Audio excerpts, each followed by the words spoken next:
Hey everybody, it's Jason McLaren with the Leadership Loading Podcast. Today our guest is Karen Loftus. Karen and I connected through some podcast groups, and we're been chatting about what's going on in the world today, and wanted to get her on the show and just kind of get some of her knowledge out of her brain and see how she can help us with leadership and the Great Resignation and some other things we're going to talk about today. Karen is a recovering HR executive who's been on the executive team with 3 different companies in her 30-year career, working for Fortune 100 companies, nonprofits, and small businesses. So she's got the expertise there. She's an internal and external consultant to the C-suite, where she focuses on employee engagement, change management, and leadership development. So while the corporate careers have allowed her to excel in her life, her husband, Peter, they live in a variety of states, including now Scottsdale, Arizona, and they've been there for about 20 years. So her credentials include having an MBA and double certification in HR professionalism. And in her free time, she is an oil painter and, of course, works with her granddaughter, spoiling her grandkid there, her granddaughter, Lilah. So, Karen, welcome to the show. Thank you so much, Jason. Definitely. So, yeah, great background, great history there. So tell us a little bit more about yourself and kind of what you're doing now. Okay. All right. Well, I think the word that best describes me is creative. And I love to create things. So the oil painter side, obviously, is creating. But a lot of what I do is about creating processes, doing something from nothing. And so that's why I really think that the piece about leadership, moving into leadership and looking at business from the leader's perspective, looking into it from the employee perspective, is really a unique way of looking at things, because so much is done behind the scenes and people just don't see it. And certainly when leaders move into that first position or get promoted or all of a sudden start hiring people, that role of they're a one-time, let's say, entrepreneur who they created that business because they had a great idea, but now all of a sudden they're leading teams, and that's a whole different set of skill sets. So I just love the concept of employee engagement, and I think you probably heard that term, the Great Resignation. Right. And it is truly in force right now because people have choices, and they're choosing to rethink what they're going to do with their time. Definitely, I think you're talking about processes and people moving into their first position. Process management and process skills are always being developed. There's yellow belt programs, Lean Six Sigma, all these different programs out there that help you become a better leader, not only in your job, but also leading people and how to address problems that you see coming out. So how can leaders become the CEO of their company? Okay. Certainly being the CEO as we would normally know it as Chief Executive Officer is a title, right? But there are a lot of other ways to look at it.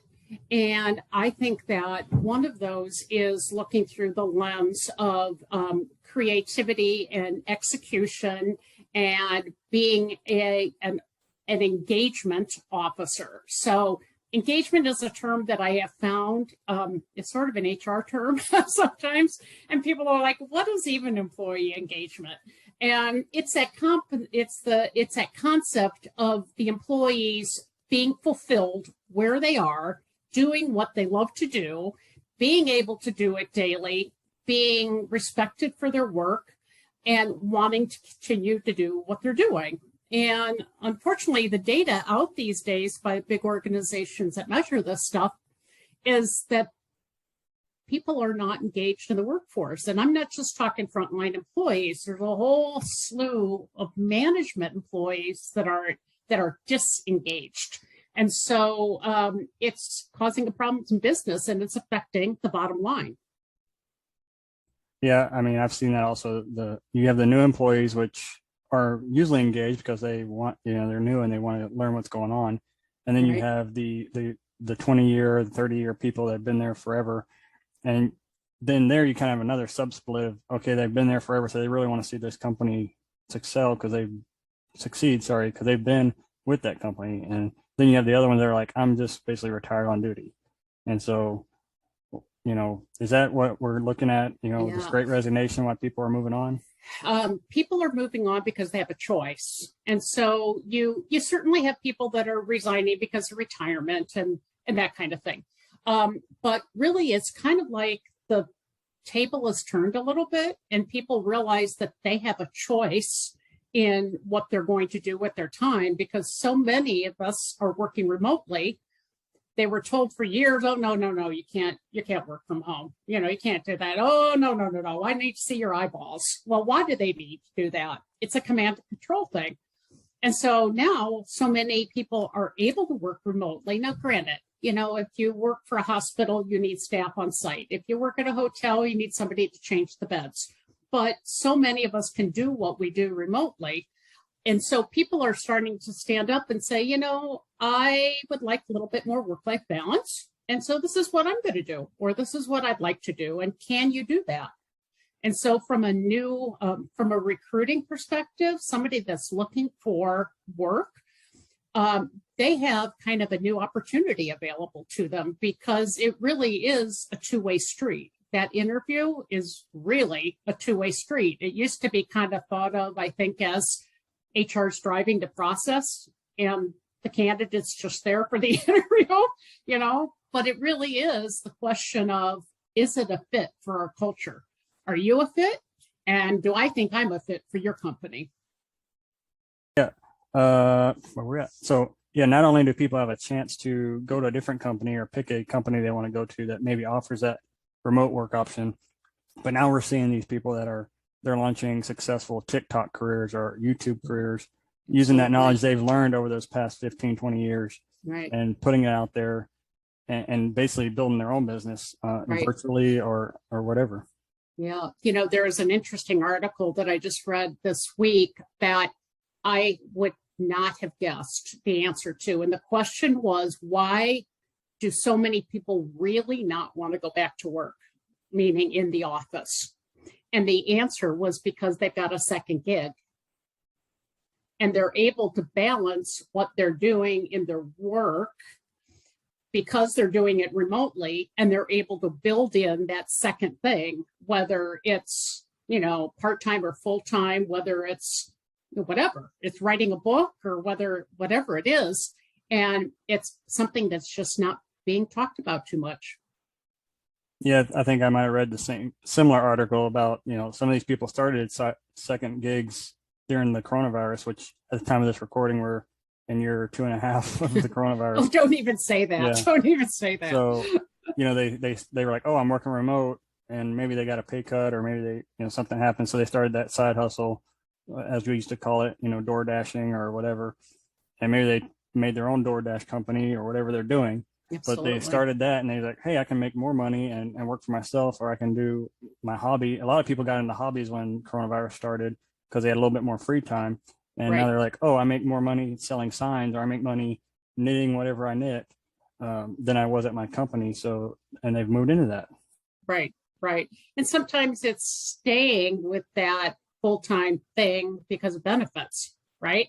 And then, and so they're waiting for some tipping point to happen where they can say, okay, now I'm going to go with this other thing now. So it really is a matter of respect, communication, being able to use the skills that they have and love to use every day. And some of those are the measures of what that employee engagement thing is really all about. Yeah, I think personally, in my line of work, employee engagement is very important because the trades, I'm in the trades industry and facility operations. So if your guys aren't engaged and you don't have that employee engagement, then they're like, I can go work anywhere and make the same amount of money. So that might be the difference of them staying and leaving. Which kind of leads into my next question, the life cycle and being a coach, more of a coach than a leader. And that's kind of the background I've leaned on. We were talking before we started recording, I was a military firefighter, and pretty much leadership is built into you by chain of command, not only the military, but firefighting chain of command. And so just being more of a coach than just a, delegative leader is important, because you need that leadership, you need that coach mentorship to build yourself up in your career, but not only as a military person, but as a firefighter, because otherwise it's just, what do I need to do to not get fired? And so what can we talk about on that a little bit? Sure. Well, I think you actually have a unique perspective from two fronts. One, military, and two, firefighting, because you actually have a process where people become leaders. And I can't exactly tell you what that looks like, but from the outside looking in, it seems like they actually do develop people so that that can happen and does happen. But in so many of our businesses, we kind of move into that position kind of a fluke. We're a good technician, and so we must be a great manager.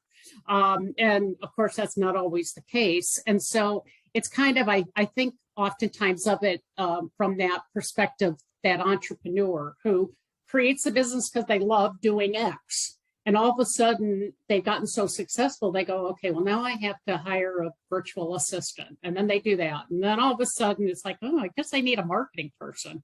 Oh, wait, I guess they need somebody to help me out with my website. And all of a sudden, they have 1, 2, 3, 4, 5 employees. And I'm going to use that term generically because they could be full-time, they could be part-time, or they could be contract, right?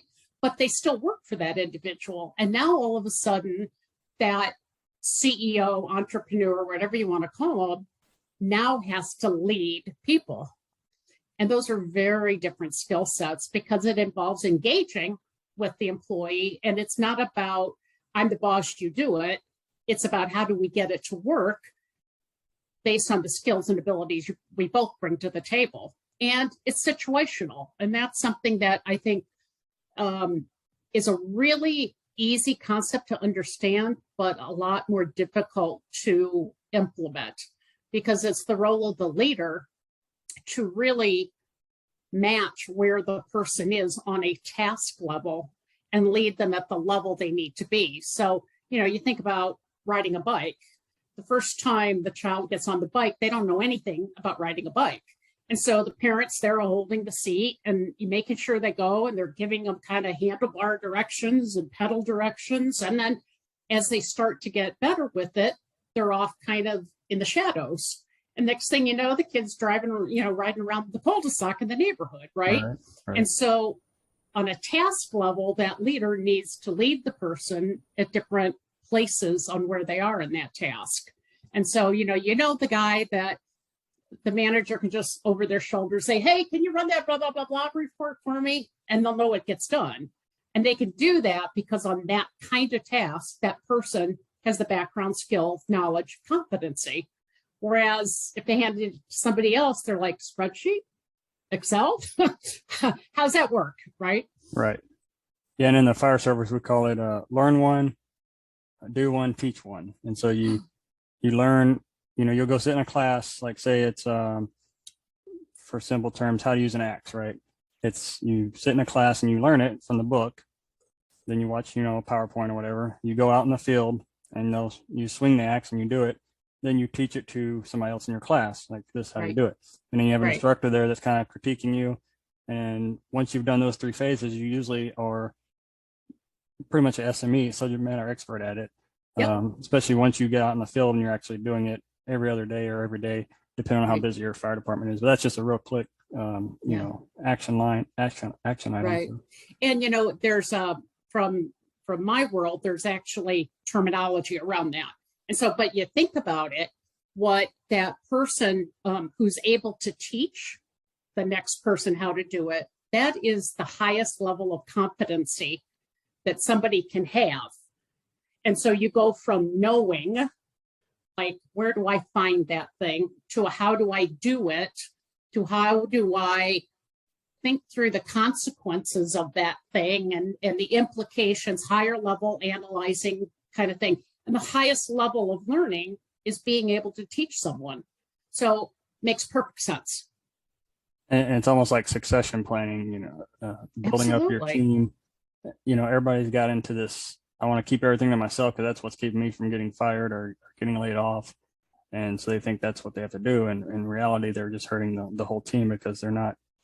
And the next question is, engaging with the bottom line, that will slow down your productivity, which then engages with your bottom line, and you're affecting your whole business. Right, right. And the data is really clear on employee engagement that pretty much any financial indicator you can think of is impacted by employee engagement. Safety levels increase, productivity increases, time off is a reduction, accidents is a reduction, sales, customer satisfaction is an increase. So it all correlates really, really well and tightly. It truly is a thing, right? It's not just somebody putting words together saying, "Oh yeah, it'll improve your sales." It really does. Definitely. So, a lot of our listeners are transitioning to new jobs. Maybe they're getting that first leadership role, like we talked about earlier. Even though it might be at a big company, they're going to be in charge of a small team, which is almost like a small business in itself. What Right. is the first couple skills they need to develop as a leader? Right. So if they have never been a leader before of a team, then I would hope that the person that hired you is mentoring you and coaching you along the way. So you don't have to make it up all on your own. You don't have to do it all on your own. But there clearly are things that you're going to need to be working on. And certainly communication skills is one of them. Because you're going to probably for the first time have to sit down and do coaching with employees, performance reviews with employees. You're going to have to address things that are going well and things that aren't going well. You're also probably going to need to deal with data, right? And so while it is not necessarily a leadership skill, being able to technically become proficient in using the data, analyzing the data that you might need to build a case for something is important. Problem solving is another really important skill to work through. And so that's cause, what's the root cause? And then what are the consequences to not doing that? And that's the technique I tend to use for that is asking the 5 whys. So you'll ask, you think you need to do something, and immediately we kind of jump with that first option. And that typically is the low-hanging fruit, the most obvious answer. But if we ask why, then we start to get deeper. And each time we ask why, we get deeper. And hopefully we get to the root cause. And once we get to that root cause, now we're able to really brainstorm options for solutions and then pick the best one with the, I'll say, least amount of consequences, right? Because you don't want to create something that's going to ripple effect be bad. Definitely. And you teach all this in your mentorship programs? I do. I have a 8-week coaching program called Make Leadership More Human. And I intentionally call it that because we really need to humanize the role of leadership.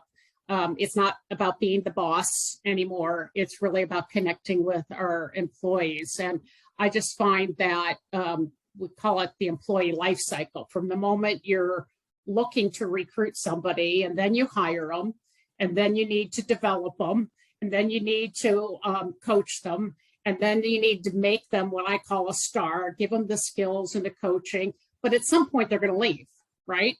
And so during that entire life cycle, there are things that a leader should be doing along that life cycle that will not only be a win for them as a leader, but for the employee, which will then obviously be strategically for the organization. So those are some of the things that I like to cover when I work with people, because, again, nobody just walks into a job knowing everything. I tend to learn the industry of any job I've been in. That's the foreign language I've learned. What I do is what I do. But, years ago, I couldn't have said that. I would have to learn everything, right? And so to me, I learned the industry and I do the work I do. Definitely. I mean, even though moving up the ladder, you might stay in the same industry. If you move to a different company or a different part of the company, you're going to have to relearn things. It's absolutely. Different. Absolutely. So if you had to tell somebody a 1-minute leadership tip, what would it be? I would say to be open to change. And so many times we have options in front of us. We don't know exactly what the outcome is going to be for that. And so I think going in and being okay with saying, I don't know, let me look into that. And if you go right instead of left, that's okay, because an outcome is better than no outcome, right?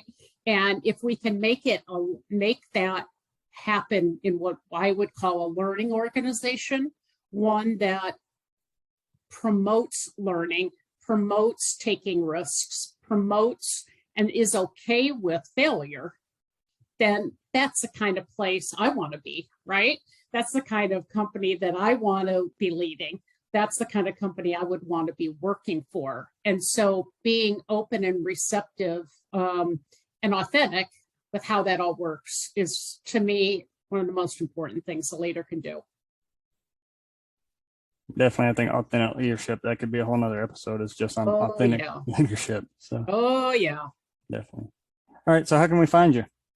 Well, my main company website is called Karen Lou Creates, and nobody calls me Karen Lou except my family. And as I was looking at my coaching business, I literally thought of the word authenticity, as we just talked about. And I say, what is authentic about me? And I said, Karen Lou. You would never know that. Right. Nobody would ever know that.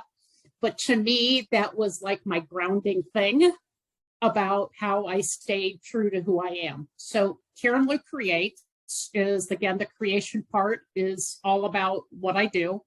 And the program that I am offering, my 8-week coaching, is called Make Leadership More Human. And so you can also reach me at that website. Definitely. And of course, I'm on LinkedIn. And that's an obvious linkedin.com/in Karen Loftus. Right. I got that one.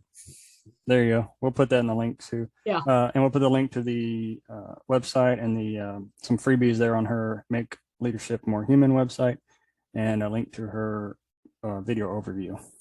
Great. I appreciate that. Thank you. Thank you, Karen. My pleasure.